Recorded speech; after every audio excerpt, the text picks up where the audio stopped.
Magandang araw mga kaibigan. May sisilipin tayo ngayon kung ano ang magiging outcome ng Senate inquiry na pinapangunahan ng ating butihing senadora Amy Marcos.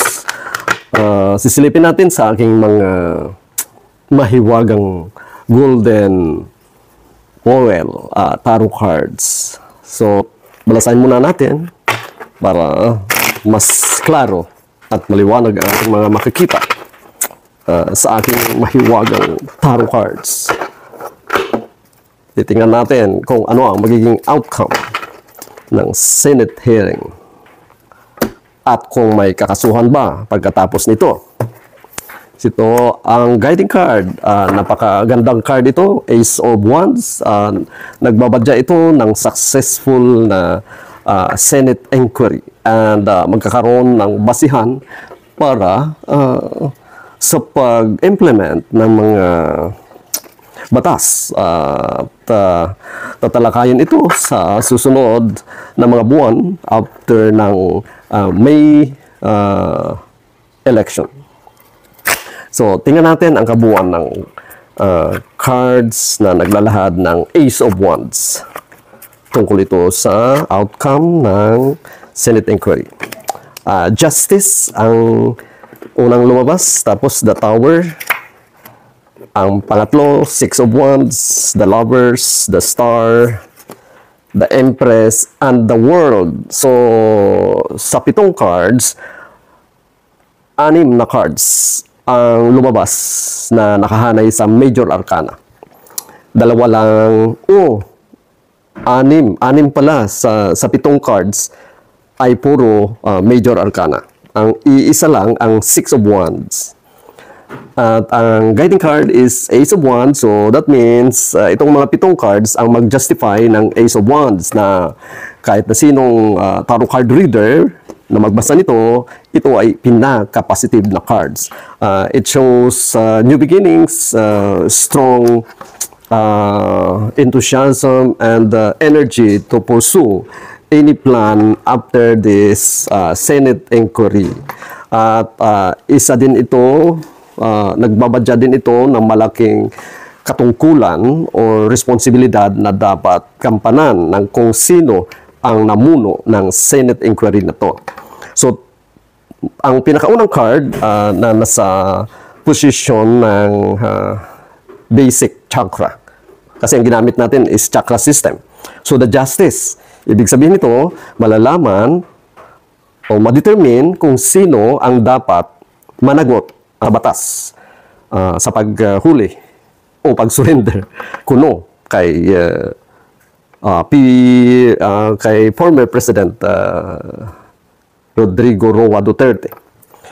Ang pangalawa dito is the Tower. So, after ng mga masusing pag-imbestiga ng Senate, magkakaroon ng malaking pagbabago or changes na hindi ine-expect for the better or for worst.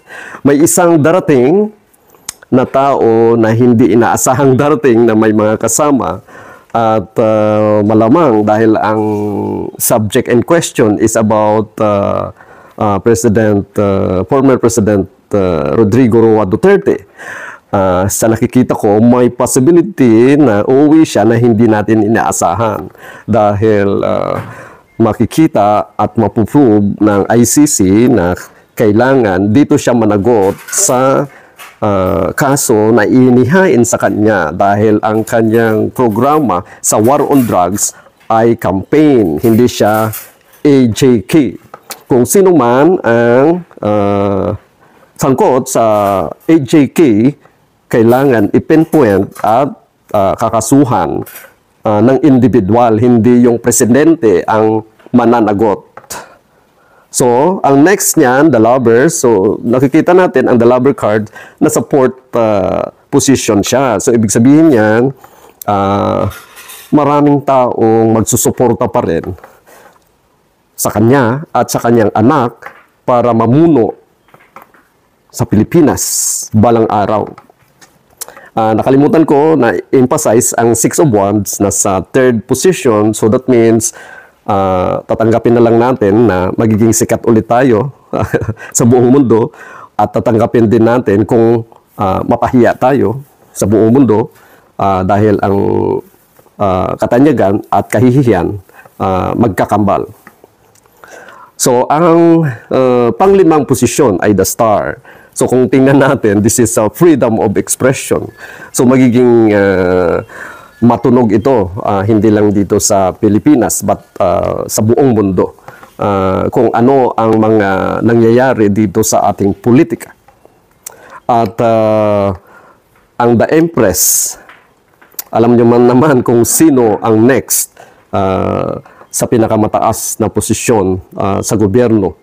Pwedeng ang kanyang vice-presidente o ang kanyang asawa. Kasi ang Empress is asawa ng Emperor eh. So kung ipaglagay natin sa ating sitwasyon ngayon, sino ba ang asawa ng ating presidente?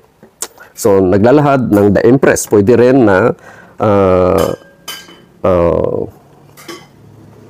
posisyon na next sa kanya na pwedeng vice-presidente. Ang the final card na nasa 7th position is the World. So magkakaroon ulit tayo ng kredibilidad sa mga karatig bansa, lalo-lalo na sa Asia, sa Amerika, sa Europe, at kahit na saan dako ng mundo. Ang resulta ng Senate inquiry ay pinaka-successful na achievement ng ating butihing senadora, Senator Amy Marcos. So kung ang tanong kung may kakasuhan ba or may makakasuhan ba after ng Senate hearing, I'm very sure mayroon. At ang maghahain ng kaso, hindi ang Senate, kundi ang isa sa mga anak ni former President Rodrigo Roa Duterte.